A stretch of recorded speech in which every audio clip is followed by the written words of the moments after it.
1960년대 핵폭탄과 탄도미사일 개발을 위한 15일 위원회를 구성, 4종의 탄도미사일을 8년 동안 개발토록 하는 8년 연사탄 계획을 수립했다. 이에 따라 주일 미군 기지로부터 미국 본토까지 사정권에 넣는 DF-2대5 미사일을 1970년대에 이미 개발했다.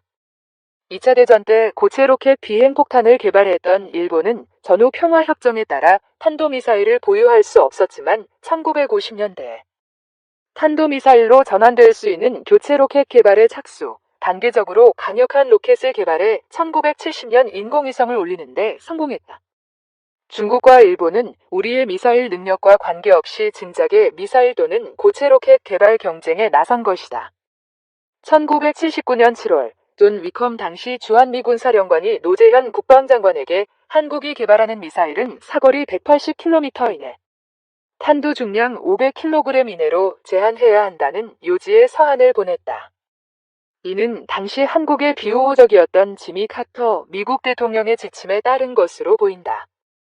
1978년 한국이 첫 국산 탄도미사일 배꼽 시험 발사에서 성공했고, 이에 카터 대통령이 가장 싫어한 박정희 대통령이 감격하여 눈물을 흘렸다고 한다. 박 대통령과 앙숙이었던 카터 대통령은 이에 대해 매우 못마땅했다고 한다.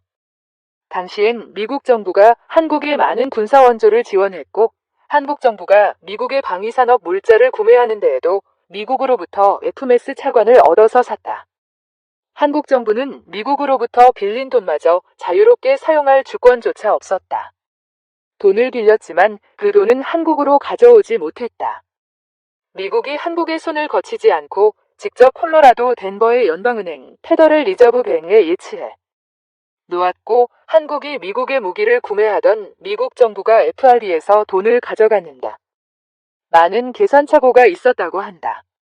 어떤 항목에 대해서는 수백 배로 부풀려서 가져가기도 했다고 하는데, 이는 당시 미국의 해군대학원에서 경영학 및 응용수학으로 석사와 박사 학위를 취득한 후 FMS 현황에 대해 연구를 하고 있던 군사평론가 지만원 박사의 말인데, 이에 대해 지만원 박사는 이런 사실을 알고 귀국하여 분노했다 한다.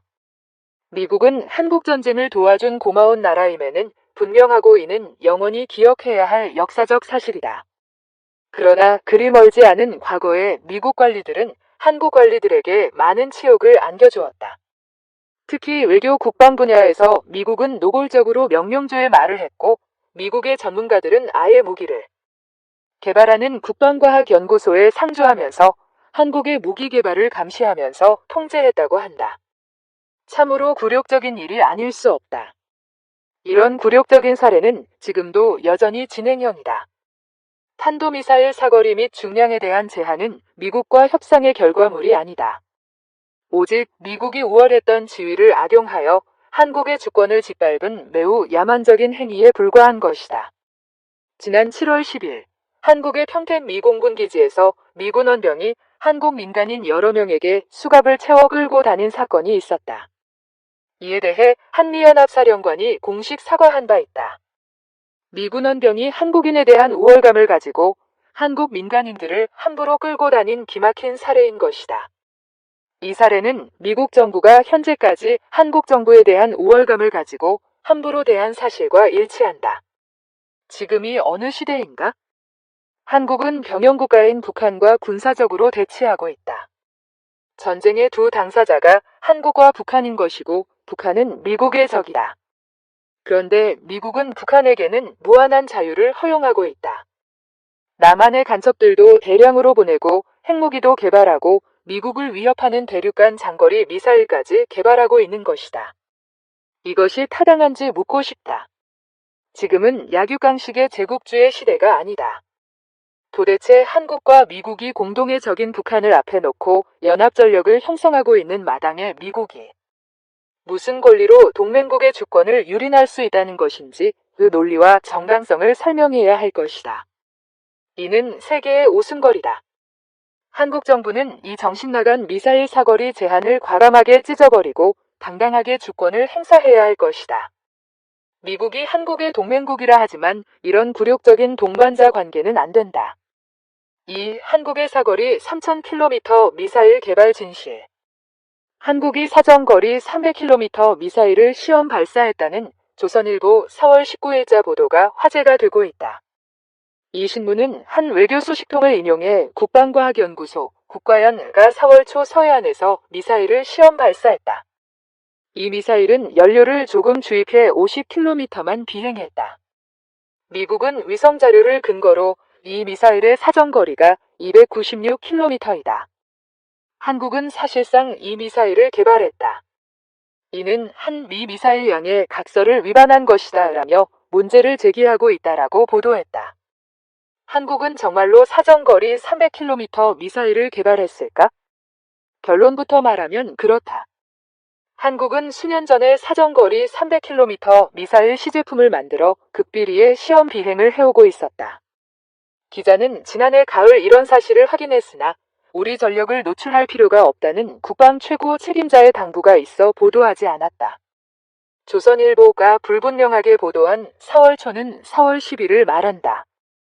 이날 국과연은 국산지대지 미사일 현무를 사거리 40km, 고도 38km로 시험 비행시켰다. 목적은 현무 소재 개발과 날개 개량이었다고 한다. 시험 발사를 앞두고 국과연은 사전에 이 시험 비행 계획을 한미연합사에 알렸다. 미군이 주축인 한미연합사에 통보한 것은 한미연합사가 항공사고 등을 막기 위해 공역 별 고도 통제를 담당하기 때문이었다. 미국, 북한 미사일 위협 높아지자 묵인 4월 12일 한미연합사는 국과연에 애초 통보한 대로 시험 발사가 이루어졌는지 물어왔고 국과연은 그렇다고 답변했다. 소식통은 이때 한미연합사는 사거리가 296km였느냐고 묻지 않았다. 그 밖에 다른 문제도 거론하지 않았다라고 말했다. 따라서 4월 10일 한국이 새로운 미사일을 시험 발사했다는 보도는 맞지만 한미 간의 의견 충돌이 있었다는 것은 사실이 아니다. 이 신문이 보도한 한 미 미사일 양의 각서는 실제하지 않는다. 90년 8월 미국은 현무 미사일 부품을 지속적으로 지원하는 조건으로 한국은 최대 사거리 180km, 탄두 중량 500kg을 넘는 어떠한 로켓 체제, 애니 라키트 시스템도 갖지 않는다고 약속하라고 요구했다. 이에 따라 90년 10월 외무부는 안보정책과장 명의로 이러한 내용을 담은 대미 보장 서한을 주한 미국 대사관에 전달했다. 80년대 후반 한국은 사거리 400km인 천용 미사일 개발을 시도한 적이 있었다. 그러나 천룡은 대미 보장 서한에 가로막혀 탁상 공문으로 끝났다. 이 일을 계기로 대미 보장 서한이 양의 각서로 잘못 알려지기 시작했다. 미사일의 핵심 부품은 관성 유도 장치와 자위로 추진제, 무장 및 격발 장치 등이다. 북한같이 독자적으로 미사일을 개발해온 나라들은 엄청난 국력을 쏟아부어 이러한 부품을 개발했으나 한국, 영국, 일본 등 자유세계는 그러지 않았다. 막대한 개발비를 쏟아부으면 못 만들 것도 없지만 이미 미국이 핵심 부품을 싸게 판매함으로 만들어 보았자 경제적으로 손해이기 때문이었다. 덕분에 미국은 자유세계에 대한 미사일 핵심 부품 공급을 독점할 수 있었다. 양의 각서는 어느 정도 구속력이 있지만 보장 서한은 법적으로 전혀 구속력이 없다. 그런데도 한국은 이 서한을 충실히 지켜 천룡 사업을 포기했다. 이러한 노력이 미국 정부에 신뢰를 주었다.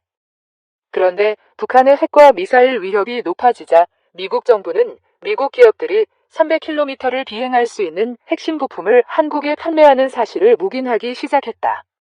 이런 배경 덕분에 한국은 수년 전에 300km를 비행하는 미사일 시제품을 완성해 시험 비행시켜 오고 있었다. 사정거리 300km 미사일이 있으면 휴전선에서 신의주를 가격할 수 있다. 결국 북한의 섣부른 위협이 한 미간 미사일 공조를 강화한 셈이다. 한국의 미사일 기술 통제 체제 MTL 가입과 관련된 한 미 갈등은 딱 하나이다.